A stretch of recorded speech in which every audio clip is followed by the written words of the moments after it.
আসসালামু আলাইকুম ওরহমতুল্লাহি ওবারাকাতুহু। এ পর্বে আমাদের আলোচনা সূরাতুন নাজিয়াত এর দ্বিতীয় রুকুর দ্বিতীয় পর্ব। আলহামদুলিল্লাহ সালাতু ওয়াসসালাম আলা রাসূলিল্লাহ ওয়া আলা আলিহি ওয়া সাহবিহি আজমাইন, আম্মা বাদ। আউযু বিল্লাহি মিনাশ শাইতানির রাজিম। বিসমিল্লাহির রহমানির রহিম। রব্বি ইশরাহ লি সাদরি ওয়া ইয়াসসির লি আমরি ওয়াহালুল উকদাতাম মিন লিসানি ইয়াফকাহু কাওলি। এরশাদ হচ্ছে আয়াত 27। আল্লাহ তাআলা বলেন, তোমাদেরকে সৃষ্টি করা অধিক কঠিন না আসমান সৃষ্টি?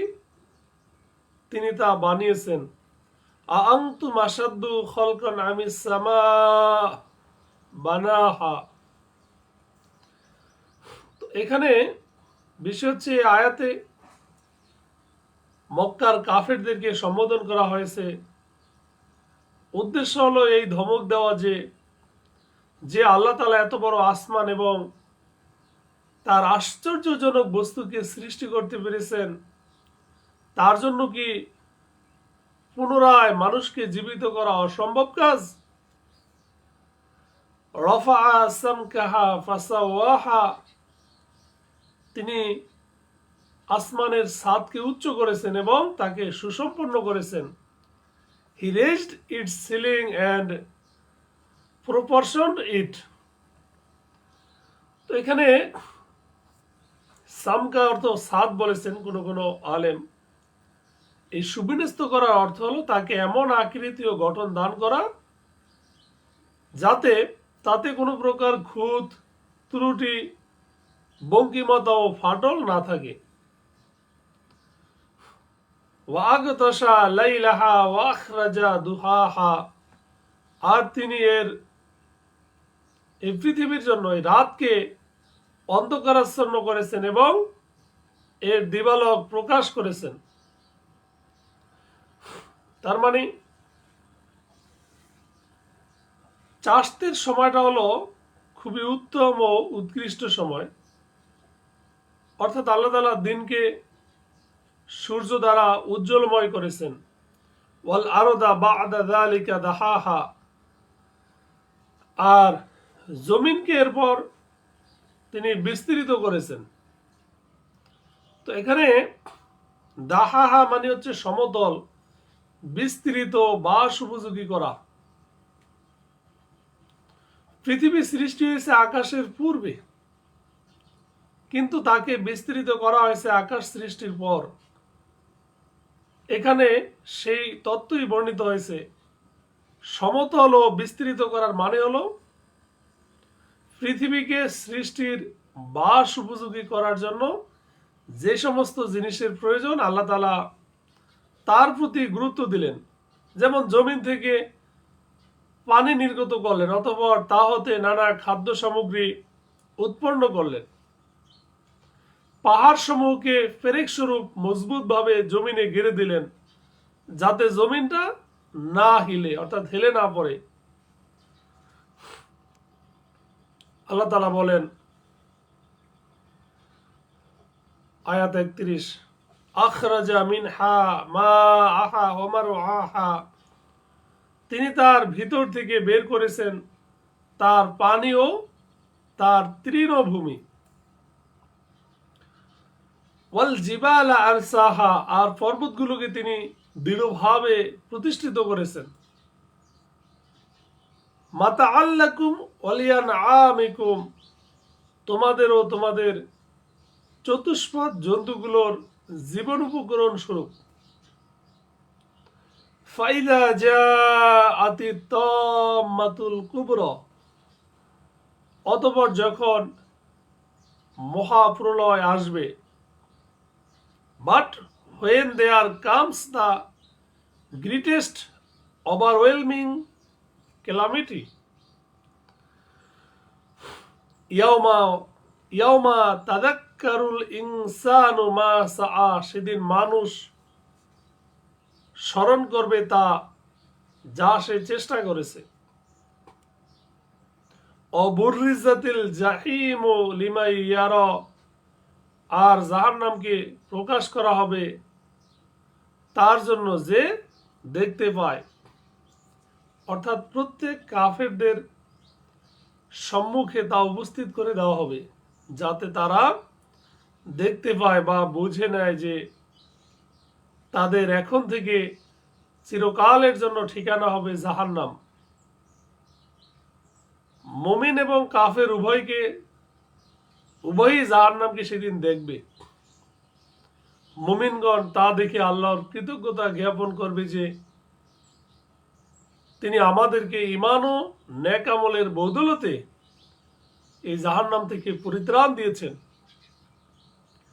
আর কাফেররা প্রথম থেকেই ভয়ে ভীত সন্ত্রস্ত হবে এবং তা দেখে তাদের দুঃখ ও আফসোস আরো বৃদ্ধি পাবে। ফাম্মা মান তগ, সুতরাং যে সীমালঙ্ঘন করেছে, অর্থাৎ কুফরি এবং অবাধ্যতায় সীমা ছাড়িয়ে গেছে, ওয়াআসারাল হায়াত দুনিয়া, আর আখিরাতকে বাদ দিয়ে দুনিয়ার জীবনকে প্রাধান্য দিয়েছে, অর্থাৎ দুনিয়াকে সে সবকিছু ভেবেছে এবং আখিরাতের জন্য কোনো প্রস্তুতি নেয়নি। আল্লাহ বলেন, ফাইনাল জাহিমু হিয়াল মাওয়া, নিশ্চয়ই সেই ব্যক্তির জন্য জাহান্নাম হবে তার আবাসস্থল।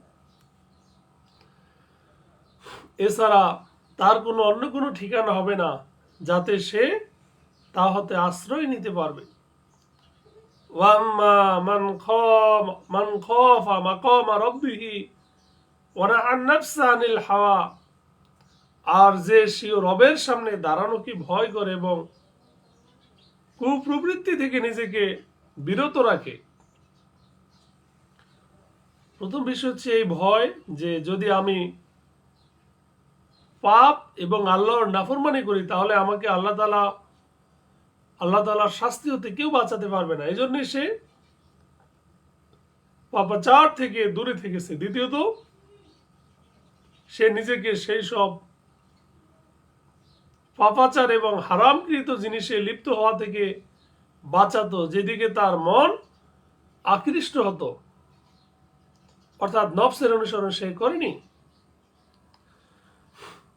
ফাইনাল জান্নাতা হিয়াল মাওয়া, এই ব্যক্তির জন্য জান্নাতি হবে তার আশ্রয়স্থল। সুবহানাল্লাহ, যেখানে সে বসবাস করবে, বরং সে আল্লাহর মেহমান হবে। আল্লাহ বলেন, ইয়াসআলুনাকা আনিস সাআহ আইয়ানা মুরসাহা, আল্লাহ বলেন, হে নবী, তারা আপনাকে কিয়ামত সম্পর্কে জিজ্ঞাসা করে তা কখন সংঘটিত হবে। এখানে মুরসাহা মানে তার নোঙ্গর ফেলার সময়, তার মানে কিয়ামত কখন ঘটবে। যেমন নৌকা নিজের শেষ গন্তব্যস্থলে পৌঁছে নোঙ্গর ফেলে, সেইরূপ কিয়ামত সংঘটিত হওয়ার সঠিক সময় কি, এ ব্যাপারে আপনার কি বলার আছে? অর্থাৎ এ ব্যাপারে সুনিশ্চিত ইলম আপনার নেই। সুতরাং আপনার এ ব্যাপারে বয়ান করার কি আছে? এর সুনিশ্চিত জ্ঞান তো কেবলমাত্র আল্লাহর নিকটই আছে। ইলা রাব্বিকা মুনতাহাহা,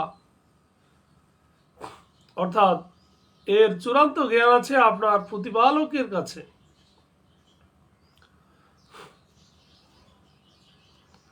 ইন্নামা আনতা মুনজিরু মান ইয়াখশাহা, আল্লাহ বলে দিয়েছেন, হে নবী, you are only a warner for those who fear it, যে ভয় রাখে আপনি কেবল তারই সতর্ককারী। অর্থাৎ আপনার কর্ম শুধুমাত্র ভীতি প্রদর্শন করা, গায়েবের খবর দেয়া নয়। আর কিয়ামত সংঘটিত হওয়ার জ্ঞানও গায়েবী খবরের অন্তর্ভুক্ত, যা মহান আল্লাহ তাআলা কাউকেও অবগত করাননি। আল্লাহ বলেন, কান্নাহুম ইয়াওমা ইয়ারাউনাহা লাম ইয়ালবাসু ইল্লা আশিয়াতান আও দুহাহা, যেদিন তারা তা দেখবে, সেই জাহান্নাম দেখবে, সেদিন তাদের, অর্থাৎ কিয়ামত সংঘটিত আর দেখবে, সেদিন তাদের মনে হবে যেন তারা দুনিয়ায় এক সন্ধ্যা বা এক সকালের বেশি অবস্থান করেনি। তার মানে হচ্ছে, যখন কাফেররা জাহান্নামের আযাব দেখবে, তখন দুনিয়ার আরাম বিলাসিতা এবং তার মজা সবকিছু ভুলে যাবে। আর তাদের এমন মনে হবে যে তারা দুনিয়াতে পুরো একটি দিনও অবস্থান করেননি, বরং দিনের প্রথম ভাগ অথবা শেষ ভাগ কেবলমাত্র অবস্থান করেছিল। অর্থাৎ পার্থিব জীবনটা তাদের কাছে খুবই স্বল্পক্ষণের মনে হবে। আল্লাহ তাআলা আমাদের সঠিক বুঝ দান করুক। আমিন।